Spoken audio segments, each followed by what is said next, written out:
This is a very emotional moment in Brazil. The first round of the elections taught us that Brazil is a divided country. That there are many ways of seeing the same country. I'm Monica Yanakiew. I'm a freelance correspondent for Al Jazeera, and between us, I've never seen people here so emotional over politics. So this is the first time in Brazil that you have two major candidates who are well-known people. One of them is former President Luiz Inácio Lula da Silva.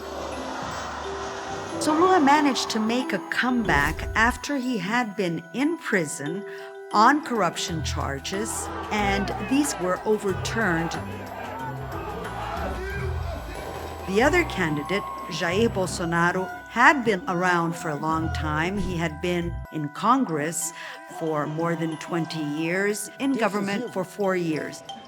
Frankly, it's not like people have big hopes that any one of them will change anything much. They're just voting for the one who will be the less worse. Everybody is struggling. It's not a time of prosperity worldwide.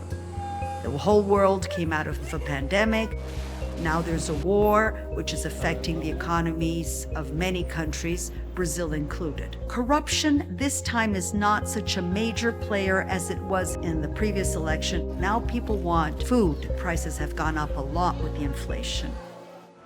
It's a complicated country. There are different Brazils in one same country. When I first came to Brazil, one of the things that surprised me a lot here was the way that everything was so easygoing. The beach was a place where you would find all sorts of people, all mingled. And one of the traditions that Rio has until now is on New Year's Eve, you go to the beach at night, dressed in white, and you throw white flowers into the sea. You're basically honoring Iemanjá.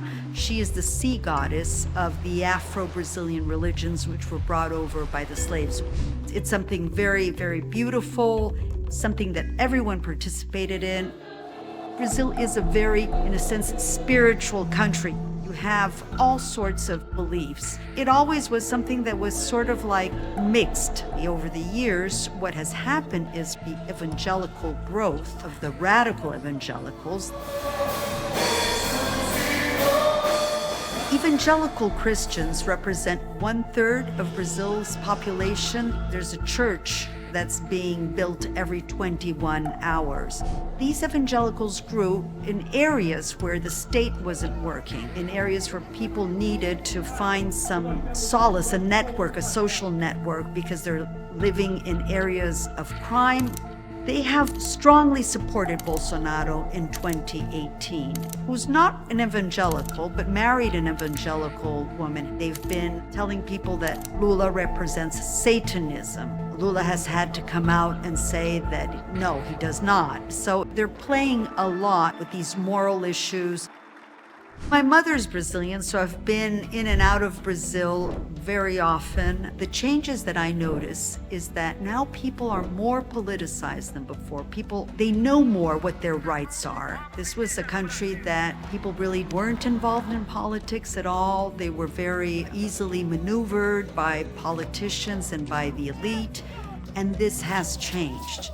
The question now is, how much will Brazilians put up with in the future? Because now they don't believe anymore in politics, but they know what they want.